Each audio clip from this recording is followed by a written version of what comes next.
Vía Pública.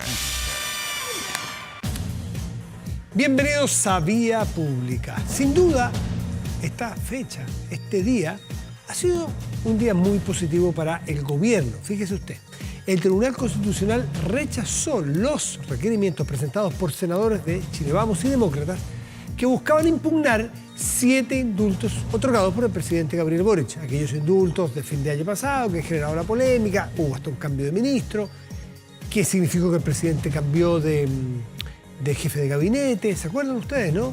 De las prolijidades, bueno, todo eso. En la parte jurídica, según muchas personas, bueno, hoy se cierra el capítulo y se cierra en favor del presidente, si se quiere, porque no se ve infracción constitucional, el tribunal no dio luz verde al requerimiento que habían hecho senadores de oposición.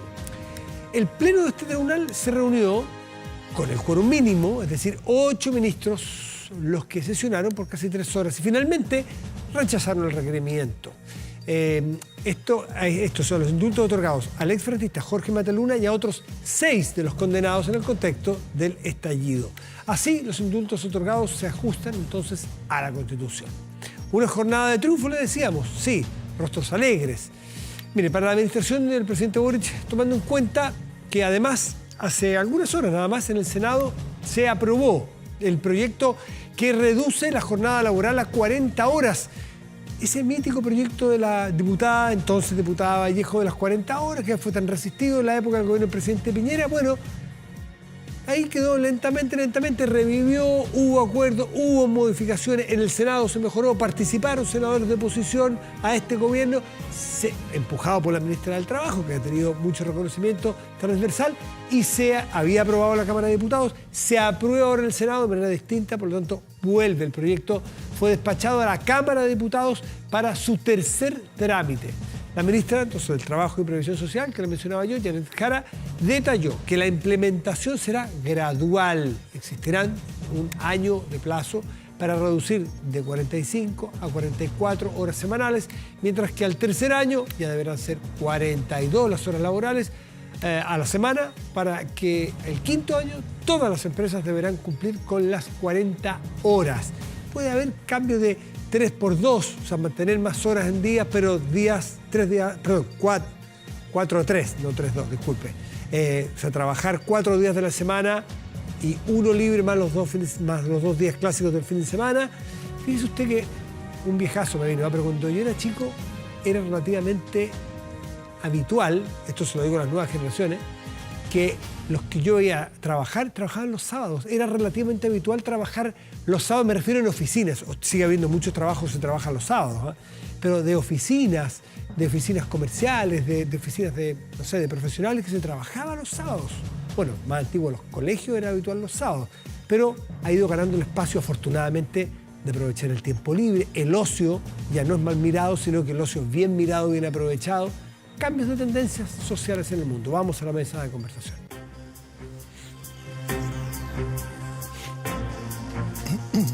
Bueno, y sobre esta jornada del éxito que ha conseguido el gobierno, pese a que no era el gobierno el que estaba puesto en la discusión del requerimiento del Tribunal Constitucional, sino que una medida particular del presidente de la República, y otros temas conversaremos con nuestros panelistas de hoy. Rodrigo Arellano, que es vicedecano de la Facultad de Gobierno de la UDD. Rodrigo, buenas noches. Gracias. Buenas noches, Matías, ¿qué tal? Muy bien, gracias por estar. Y nos acompaña Federica Sánchez también, que es académica del Departamento de Política y Gobierno de la Universidad Alberto Hurtado. Federica, gracias por estar aquí. Buenas noches, muchas gracias. ¿Se puede decir que es una jornada de 2-0 para el gobierno, que como no tenía hace mucho tiempo una jornada canasta limpia? Es antiguo también el dicho, pero ¿para el gobierno hoy o no? Después de las últimas 2 semanas, creo que sí. Creo que sin duda es una fecha en la cual respiran un poco más aliviados. Creo que consiguieron algunas cosas que venían empujando hace tiempo, lo de la jornada laboral, lo del proyecto que se aprobó hoy en el Senado. Obviamente no está terminado, le falta, pero creo que eso es algo muy positivo para el gobierno, era algo que lo viene arrastrando más allá de sus promesas de campaña. Y después la otra es lo del Tribunal Constitucional y los indultos, que eso había sido una promesa de campaña concreta de Boric en el 2021. Así que creo que En ese sentido creo que sí. logre ir sacándolo adelante, ¿eh? Rodrigo, ¿cómo lo ves tú y por qué se produce, por qué en esto le va bien al gobierno y en otras cosas hay veces que, bueno, la reforma tributaria, lo vimos, por ejemplo, tuvo un revés? ¿Por qué lo logra ahora?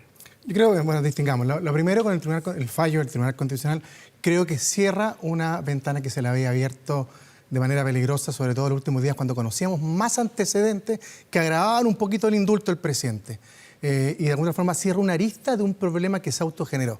Este fue un problema que generó el propio gobierno, el presidente particularmente, en dar indulto, sin perjuicio de que efectivamente había sido una promesa de campaña. Pero también la política está compuesta de timing, de momentos, de formas. Y este proceso estuvo fuera de timing, fuera de forma. Fuera de timing porque se discutió justo en el minuto que la ministra de Interior estaba sentado negociando un acuerdo transversal de seguridad, y de forma porque estuvo plagado de errores, desde el mismo presidente que incluso se involucró con otro poder del Estado señalando que Mateluna era inocente. Y él mismo habló de desprolijidades, exacto, a confesión de parte, relevo de prueba. prueba. Tanto así que le costó el cargo a su jefe de gabinete y a la ministra de Justicia del entonces. Entonces, de alguna forma, cierra una arista de carácter constitucional o, digámoslo, tribunal, judicial, pero yo creo que aún queda cierta espacio abierto todavía a la discusión política. Hay una comisión investigadora que seguramente va a seguir indagando en esto. ¿Tiene espacio la comisión investigadora después del fallo del Tribunal Constitucional hoy? Yo creo que de alguna otra forma van de alguna forma a sacar al banquillo los antecedentes que puedan seguir saliendo. Hoy conocimos que además de estos 7, estos 6, 10 también estaban con no recomendación para salir en libertad. Y de alguna otra forma yo creo que, aprovechando la discusión constitucional del minuto, van a aprovechar también en esta comisión de llevar al tintero esta atribución exclusiva del presidente, y hay que tener ojo también con los fallos. Va a ver qué dice el fallo de minoría con respecto a ver qué tipo de razones esgrimieron los jueces para estar en contra de esta atribución del presidente. Pero sin duda cierra una arista, creo que están celebrando de alguna otra forma, pero cuidado que esta también queda en otra política abierta. Y con respecto a la votación de las 40 horas, no hay mejor demostración que el diálogo fructífero en el Senado, la institución que quería cerrar el actual gobierno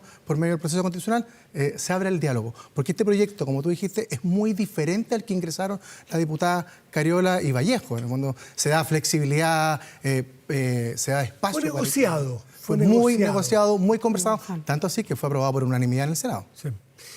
Federica, ¿tú ves que, en materia del requerimiento del Tribunal Constitucional que se rechaza, ¿tú crees que se cierra ese capítulo o quedan flecos?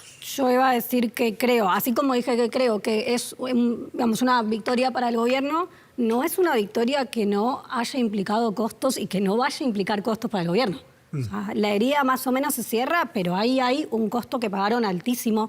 Lo pagaron con la salida de la ministra de Justicia, lo pagaron con el ex jefe de gabinete y lo van a seguir pagando de cara a la sociedad. O sea, lo que la sociedad considera correcto respecto al ejercicio de la función ejecutiva y de las prerrogativas presidenciales para indultar. O sea, eso se cierra ese capítulo, que igual iba a decir, ¿se cierra o no se cierra? Argentina indultó a los jefes de las juntas y después, en el 2003, se volvió atrás, eso se revocó. Digo, si bien la jurisprudencia tiene la capacidad, digamos, de que hoy el presidente indulte esto, en el futuro podría también volver para atrás.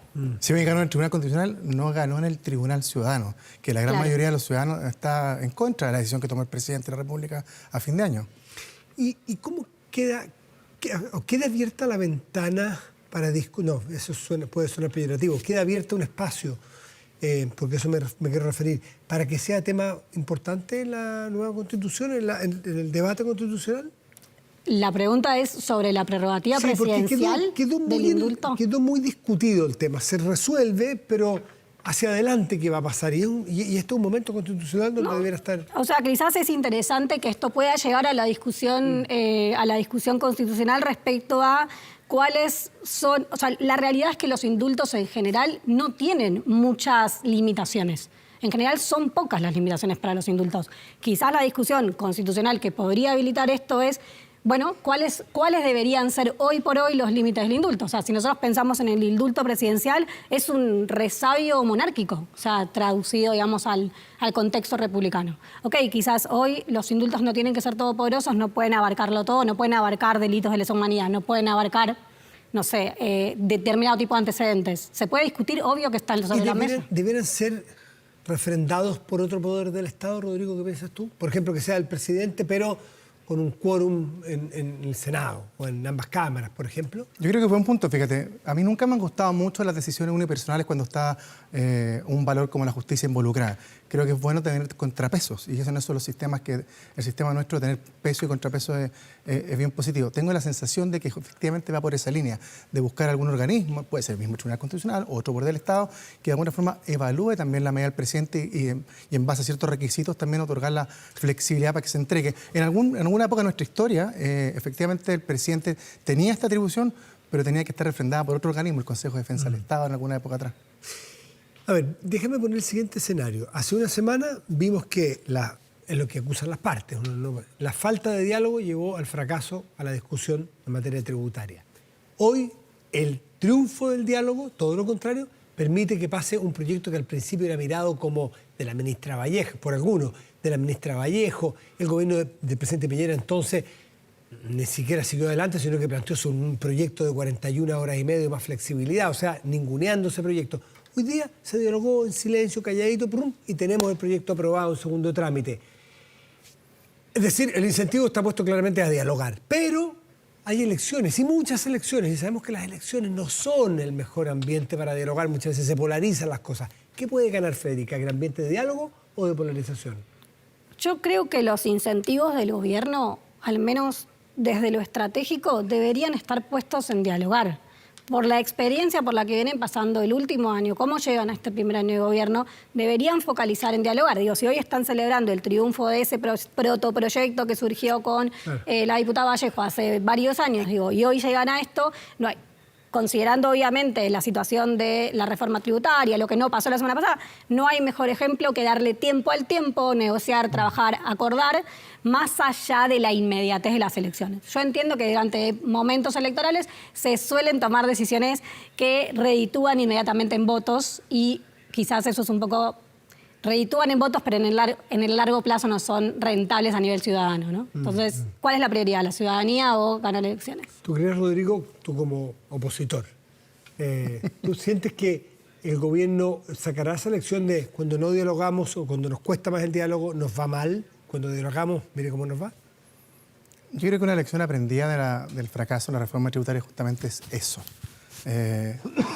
Si hay algo que la ciudadanía de alguna otra forma ha castigado a la clase política y esa es una de las razones del desprestigio, esa aprobación que tiene sobre todo el Poder Legislativo, es justamente la incapacidad, sobre todo en los temas sensibles, de no lograr acuerdos. Reforma tributaria, reforma de pensiones, reforma de salud.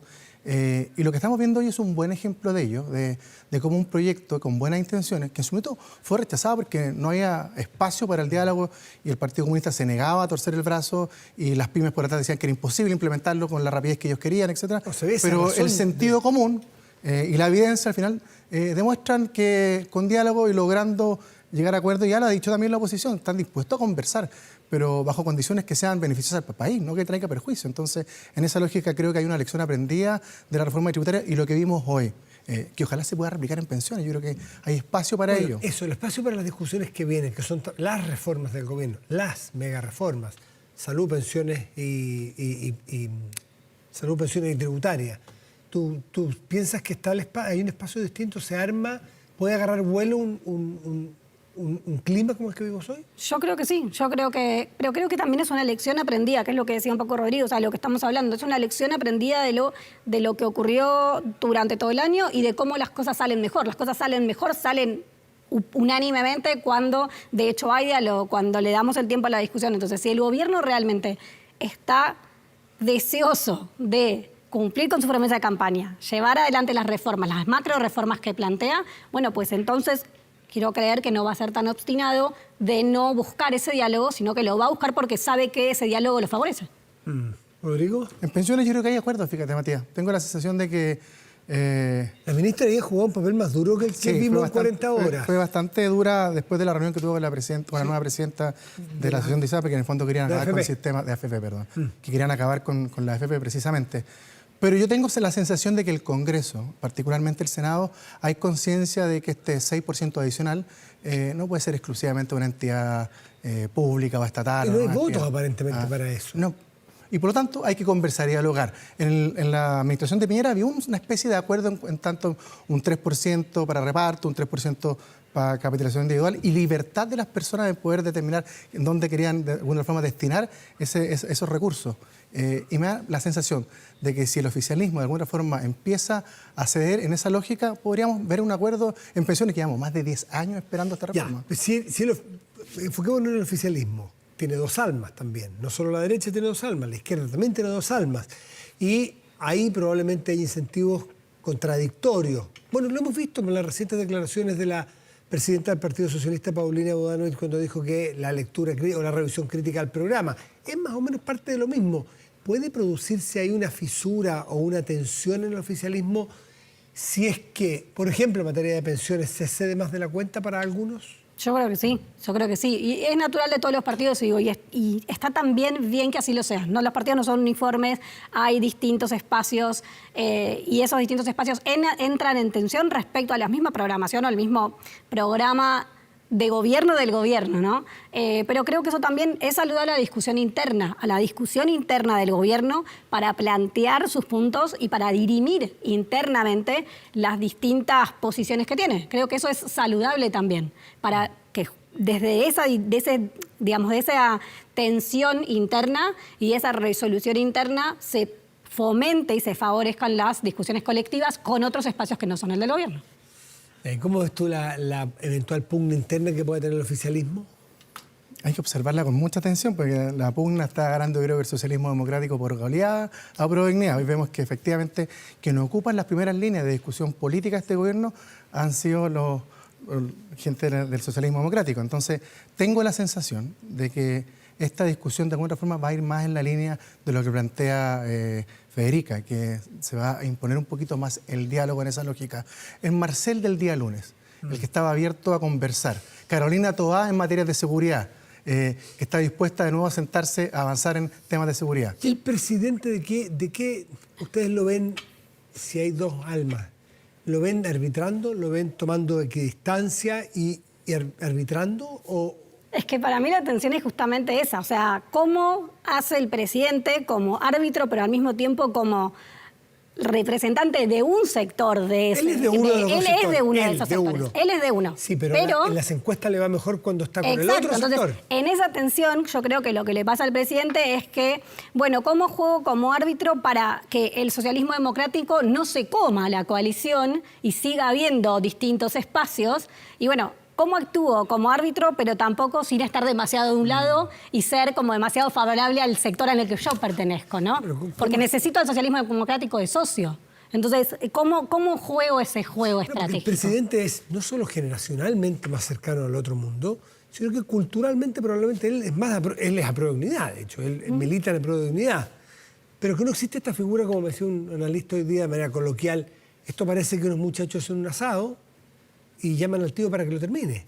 O sea, a la generación mayor, para que quede bien. Orden aquí. No era que se la sabían todos. Bueno, llegaron los mayores, las generaciones que habían denostado, que ustedes no saben hacer asado, y ellos terminan el asado, y el asado está quedando bueno.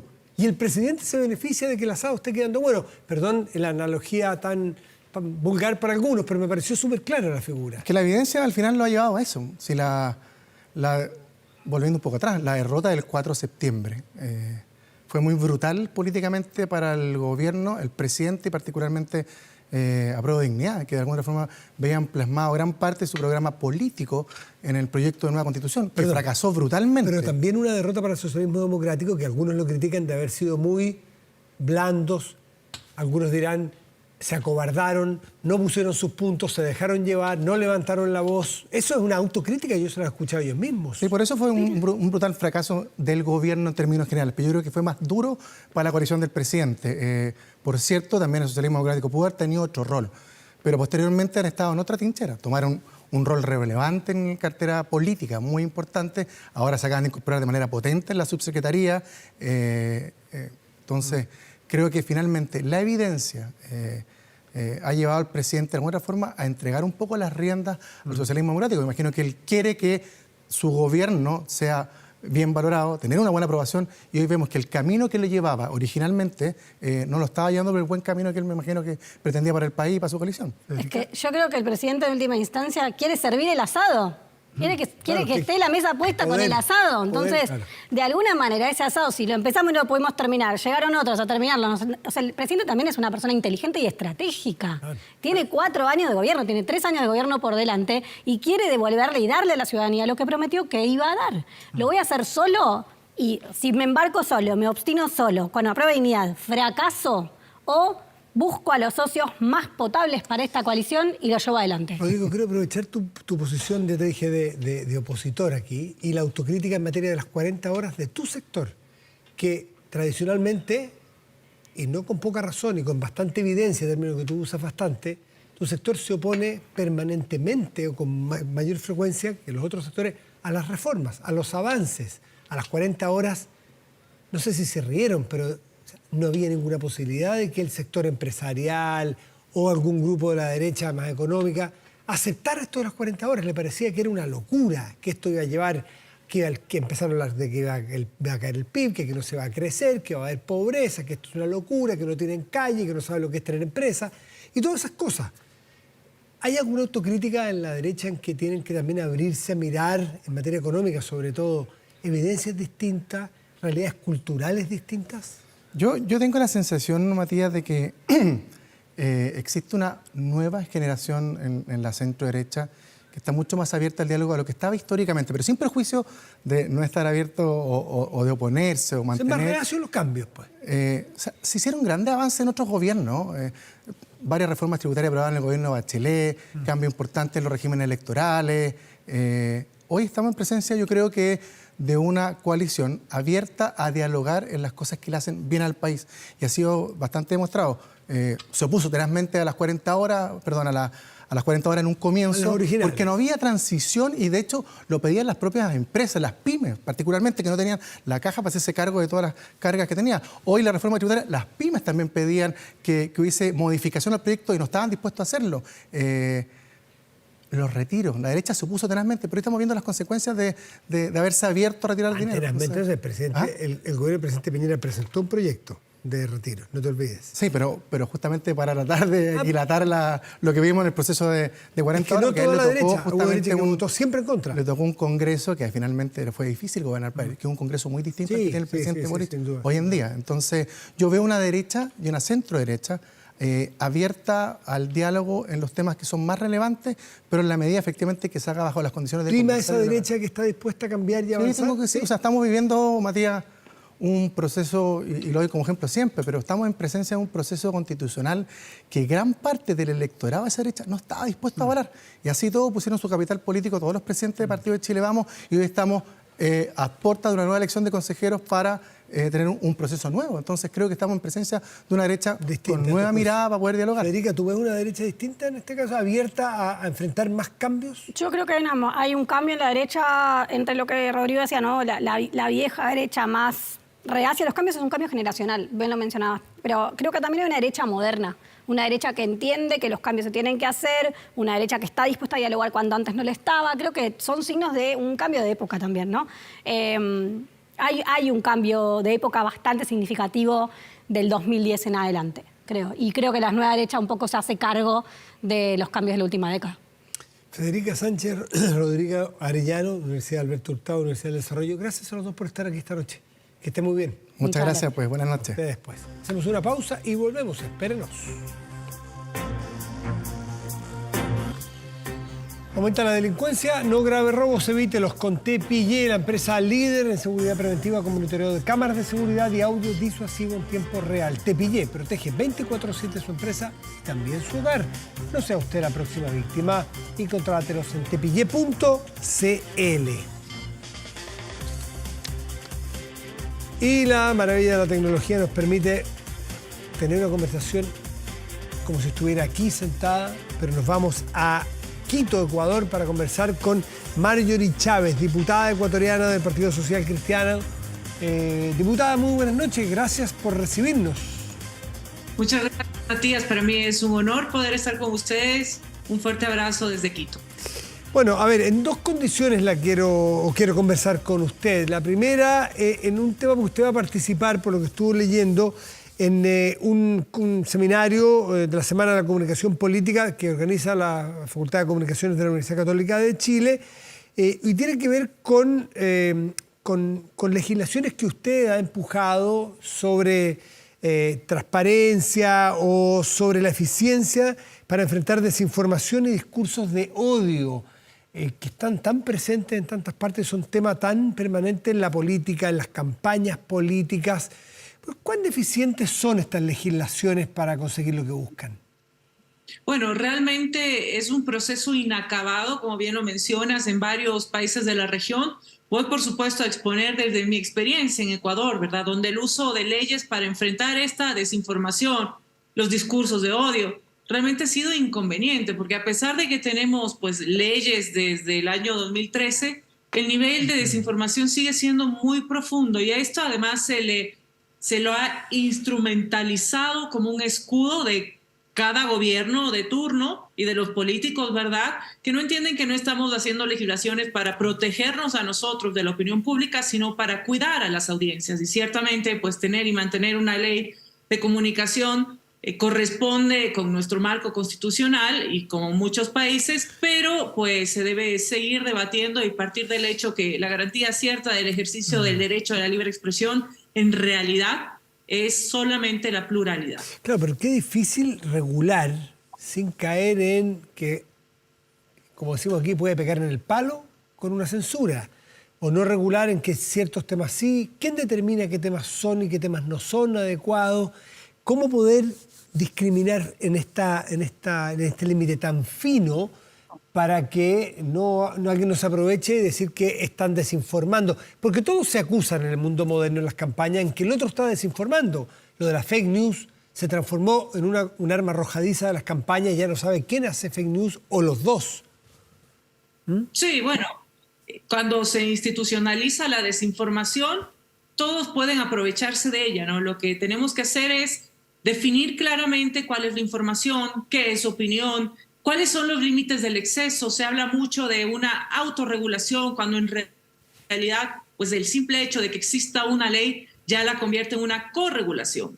Y efectivamente hay que definir con claridad estos límites, cuidando los discursos de odio, también protegiendo otro tipo de discursos y sobre todo protegiendo a las audiencias y buscando igualdad y que otros mecanismos de censura, como por ejemplo ocurre en Ecuador, que mantienen en una misma ley la libertad de expresión, la comunicación, pero también mantenemos hasta ahora en la misma ley el control y el sorteo de las frecuencias. Esto, por ejemplo, es un mecanismo que ya lo dicen los estándares, no debe llevarse a cabo. Sin embargo, pues este y otros mecanismos de censura directa o indirecta se mantienen. Son líneas muy delgadas, pero justamente por eso es el pluralismo lo que nos puede garantizar pues diversidad de opiniones y en este esquema pues una verdad.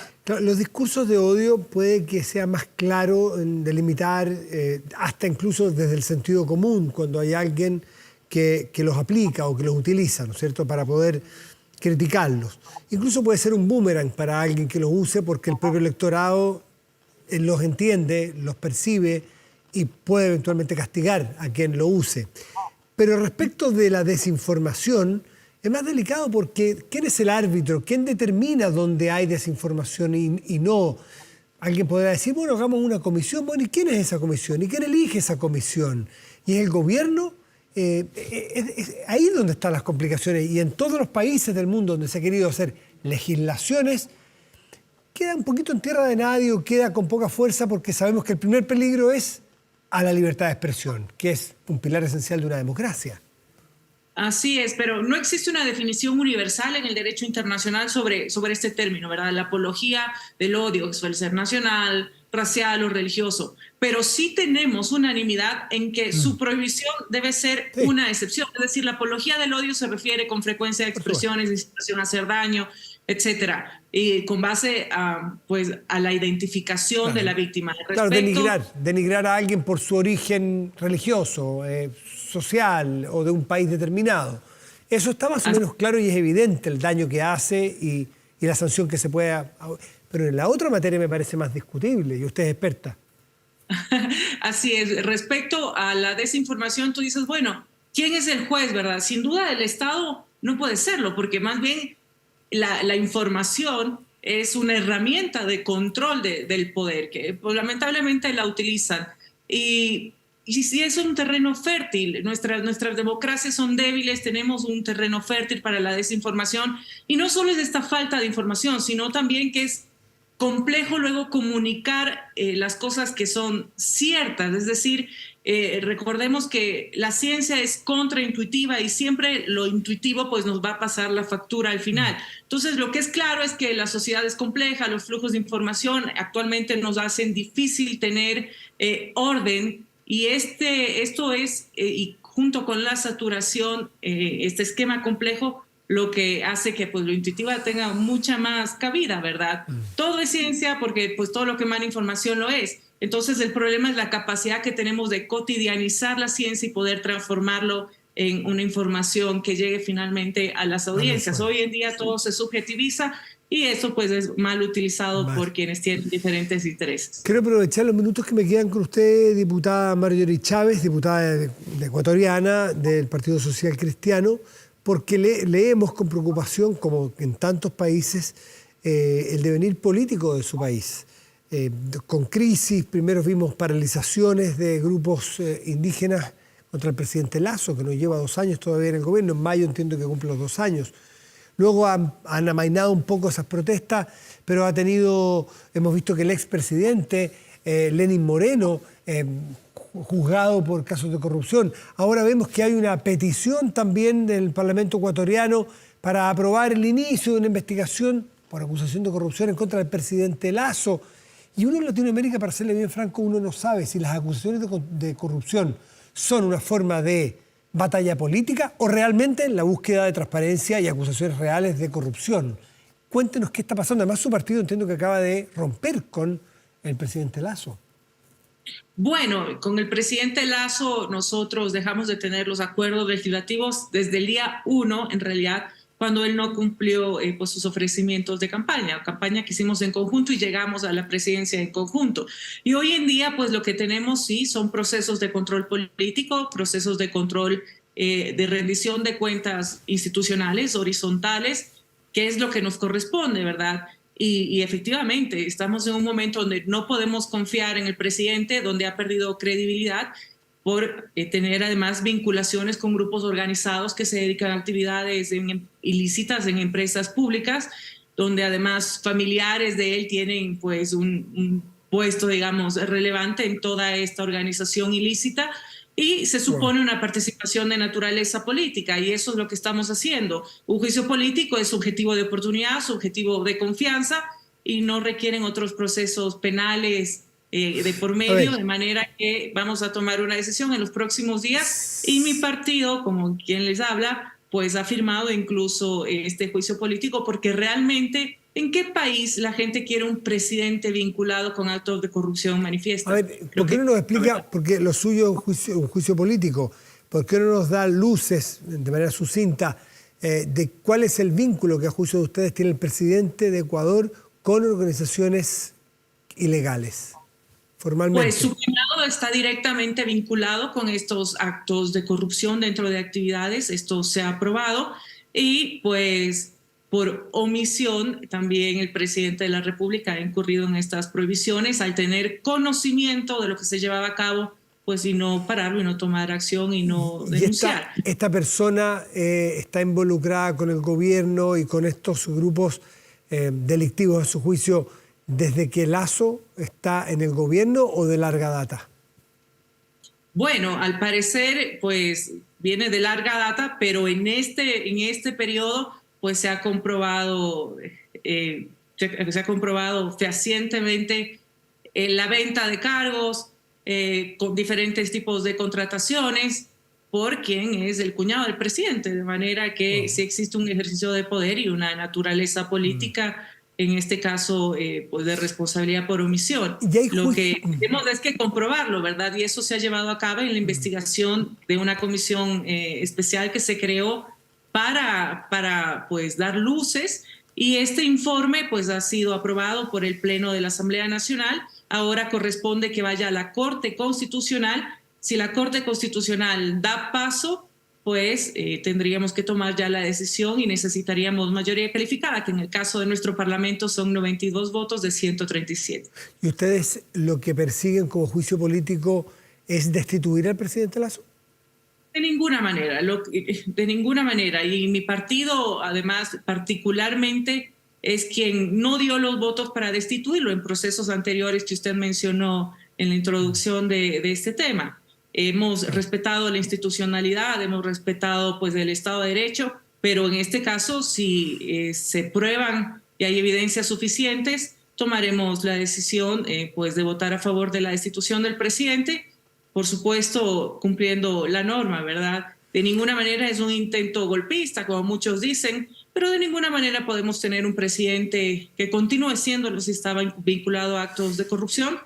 Y en ese proceso, pues, tiene mucho que ver ahora también la Corte, que tendrá que validar este juicio político. Diputada, y por último, este juicio político que usted nos narra, ¿tiene su correlato en los tribunales de justicia ordinaria de su país? ¿Se está investigando la eventual corrupción de familiares y del presidente Lasso? Sí, por supuesto.